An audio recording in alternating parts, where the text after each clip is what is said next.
Welcome to the Financial Liberty Podcast. Until you wake up from the American dream, financial uncertainty will be your American reality. Join Sam Legaspi and Koz Tsukomoto and their guests as they explore how you can attain financial liberty by uncovering truths that have been kept secret for decades. Have you ever played a game and didn't know the rules? How can you ever win? Learn the rules to the game and in turn, learn how to win. Now, on to the show. Hello and welcome to the Financial Liberty Project with Sam Legaspi and Koz Tsukomoto. Good morning, guys. How are you? Good morning. Good morning. Fantastic. Or good afternoon and good evening. That's right. All of the above. Hey, so what are we talking about today? I heard we have one heck of a subject that we're going to be chit-chatting about. Yeah, it's pretty interesting is that we've got these stories and everyone wants to get from point A to point B as straight as possible as they possibly can, right? But oftentimes we get there, but it's a jaggedy ride, and you can't climb any mountains without rough sides. So it was interesting again going through a lot of the acquaintances that we have. I had a pretty cool story that an individual was asking me. He's about to get married. He said, I'm about to get married here. And you obviously have worked with, several people over the years. And I'd like to go ahead and extract some wisdom and some information off of you when it comes to how's my life going to change as far as finances are concerned after I get married. And That's I actually took a step back going, That's a huge question. Yeah, it's huge, right? But I'm like thinking in my head, you don't know this, man? I mean, you haven't thought this out. And this is going to be an entertaining show. Yeah. I mean, seriously, I'm looking at him and I've got this glazed donut look on my face. Like, you're kidding me. And, so when you get married, I'm getting married next month and a half. I'm like, okay. Yeah. And you're asking me. So immediately what came out of my mouth, and I don't know if it's right or wrong, but I said, well, you got a dad? Why are you asking me, man? I mean, you got a dad, don't you? Shouldn't be. This is a dad question, right? And he goes, oh yeah, I do. And I go, so you have parents, right? And he goes, yeah, they're still around. And so I immediately, instead of answering his question, I said, well, tell me. I mean, how do they handle their finances? I mean, you obviously have had history with them. You've been around them, and you saw firsthand. What did they do? And he was like saying, well. It's interesting. I had a dad, or I have a dad who was diligent, with his money. He was very, very good with his money. He didn't spend a lot. And to a certain extent, he can, be considered a little more of a person that really closes his fists when it comes to money. It's very hard to pry open a quarter from the guy, right? He goes, however, my mom, on the other hand, she liked to spend, and not spend in a bad way. She always spent money in hopes and in the belief that it was much better to go ahead and spend this. And there was a vision of a better family, a better life for her. And that's why she released the money. It was a lot easier to pry that fist open and get that quarter. And so he went on to explain that, she was quite an entrepreneur, and she came out and she was very creative, came out with great ideas. And his dad would just come along for the ride. And, he started doing things.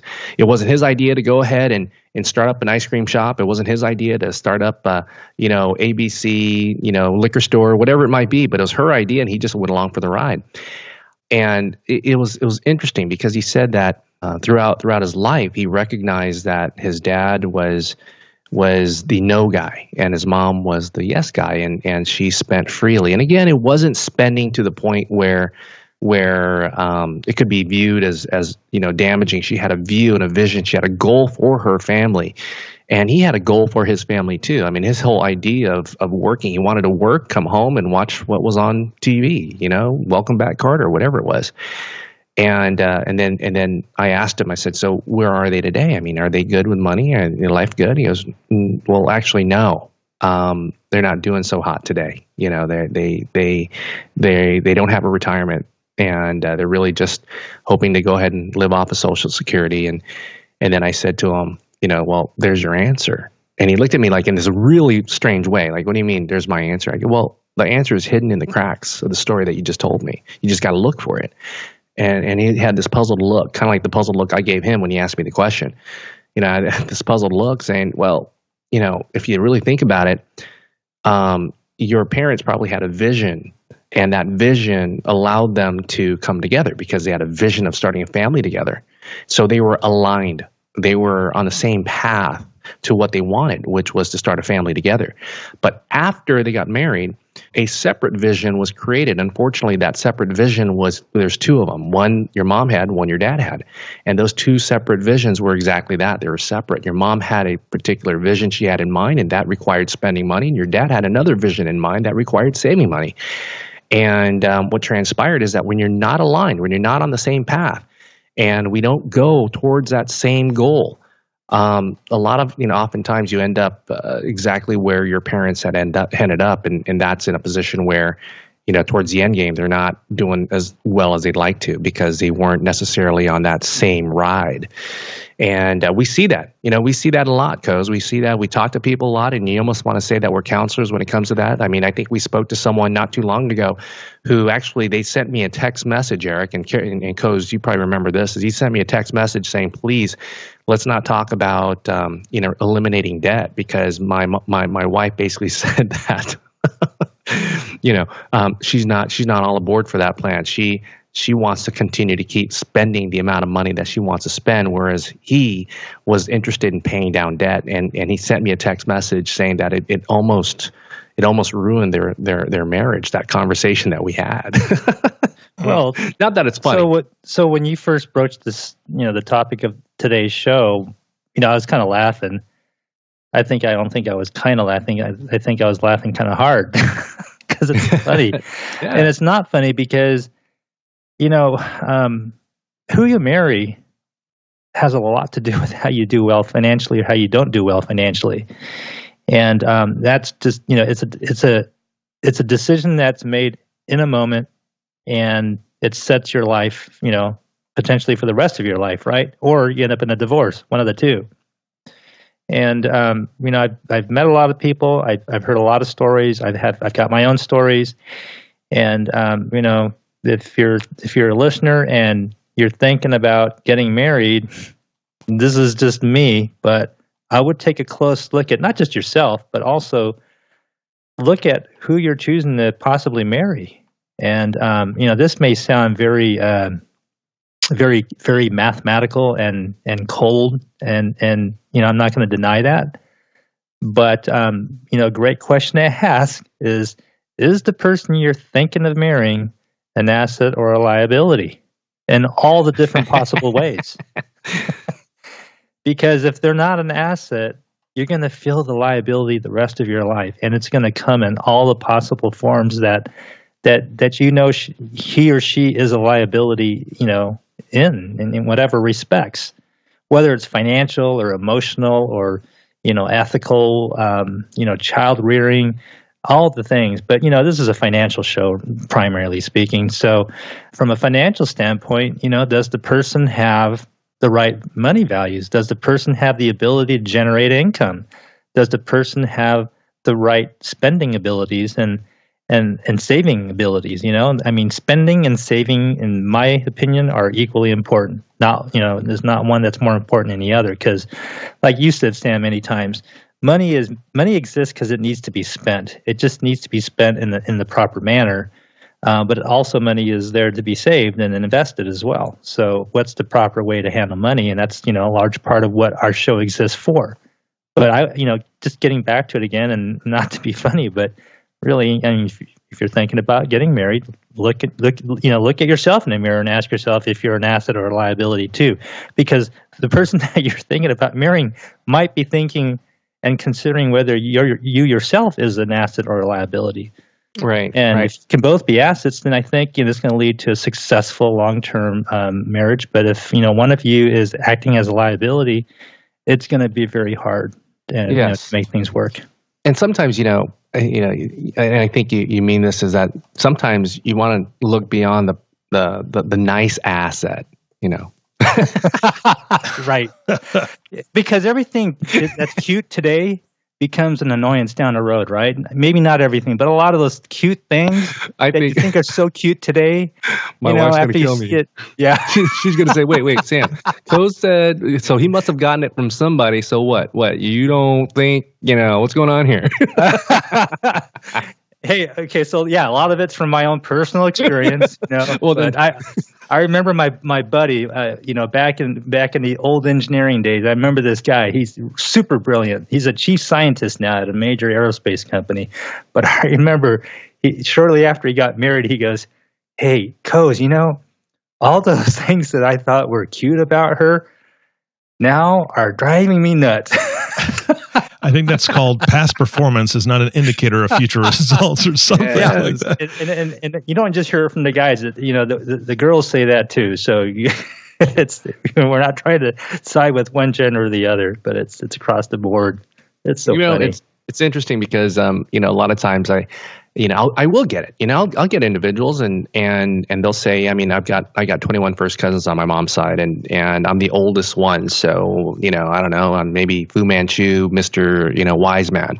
So they come to me. Why? I don't know. Like I said, and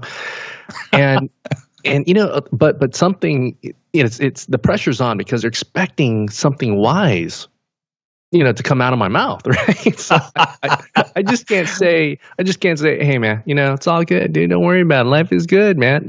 I'm like, okay, pressure's on.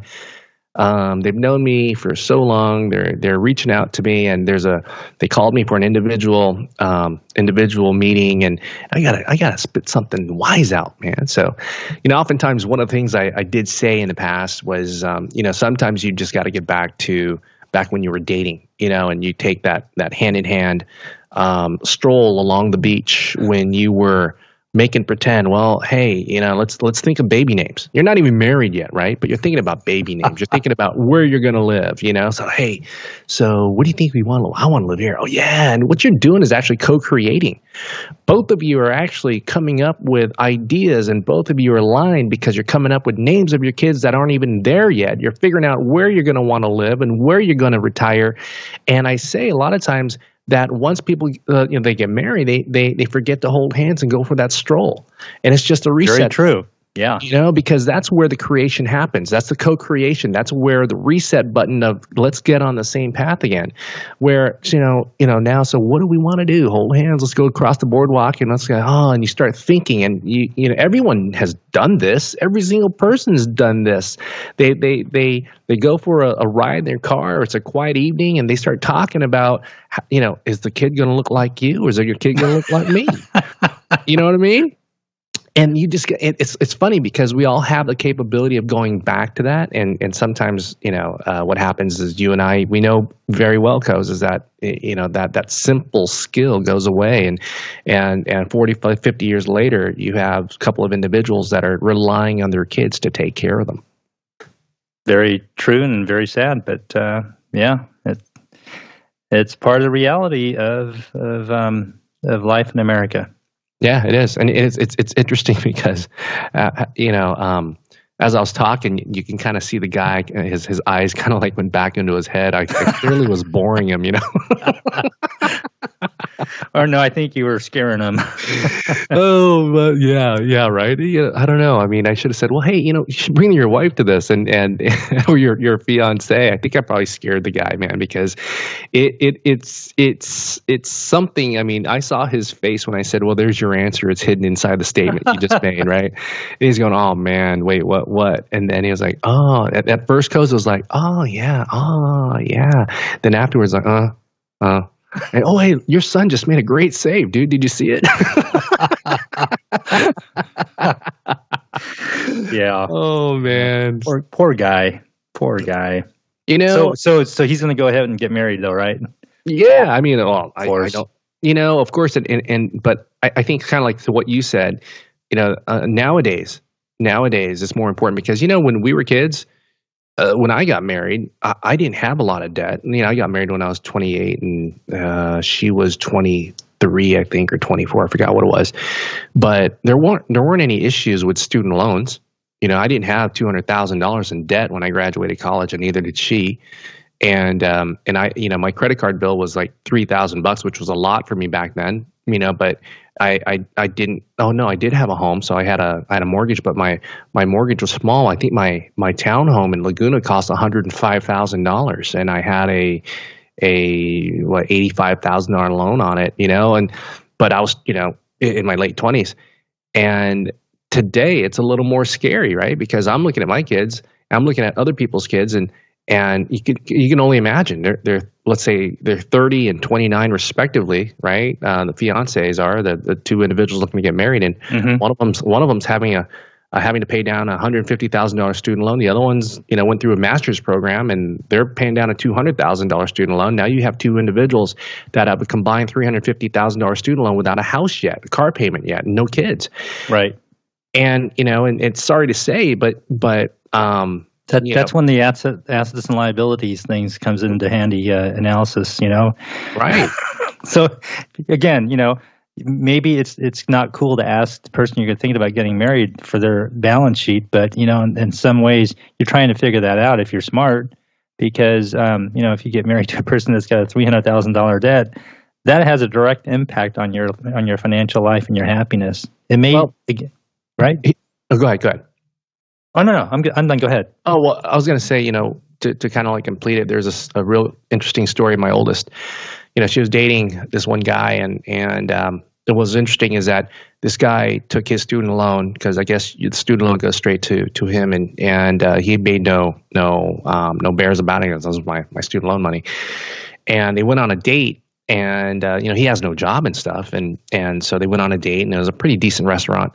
And what ended up happening was that he ended up picking it up. And of course, gentleman, great guy, good conversationalist. And she just went and she asked the question because, he's not working. And she knows that, his financial situation, he's not a son of an individual who created one of the Silicon Valley, behemoths. Mm-hmm. So she just decided to ask the question, how you going to pay for this? Because he wanted to pay. I mean, she was going to pay, but he goes, no, I'm paying.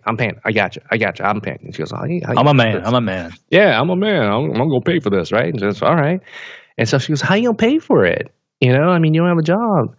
And he goes, I'm using my student loan money. And right there, it gives you an indication. It gave her indication that if this is a lesson, or if this is a sign of future things to come. I mean, you end up getting attached to an individual like this, it could be problematic. Absolutely. Taking out credit card money or something that belongs to something else. I mean, he's literally utilizing money that he's supposed to utilize to go, pay for school, to go ahead and take a person out. And I get it. I get it. You're trying to impress someone. But nowadays, you have individuals on the other side that are looking to ask questions like my kid does. And she was like, maybe this guy ain't the right one. Those habits lead to other, I guess, more amplified habits of the same thing, right? So you get used to doing that, and now you're one step closer to justifying something a little bit more aggressive. And it becomes, an inescapable slip down to, the slippery slope, I guess. Not very eloquent there, but hopefully the meaning's clear. But, I was kind of thinking, Sam, wouldn't it be funny tonight as we're having dinner with our significant others, just out of the blue, they go, hey, so Sam, Koz, what am I? Am I an asset or a liability? They'll know they were listening to the podcast. Yeah. Might be coming back at us like a boomerang, so just a warning.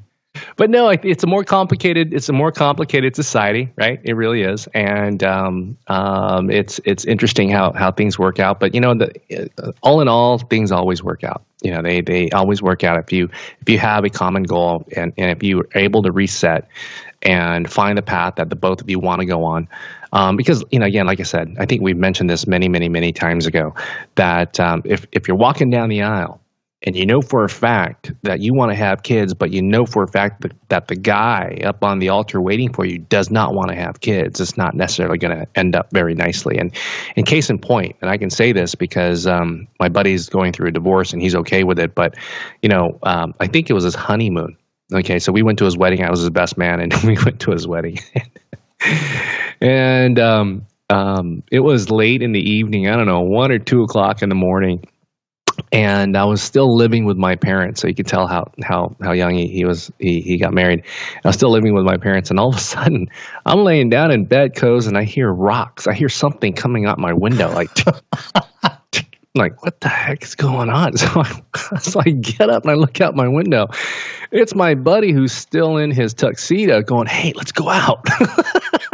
Oh, jeez. I'm Not like, ready for marriage. right. And I'm like, oh, dude. Oh, dude.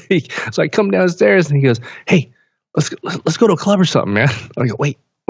Where's your wife? He goes, she's sleeping. Let's go out. So how did they end up?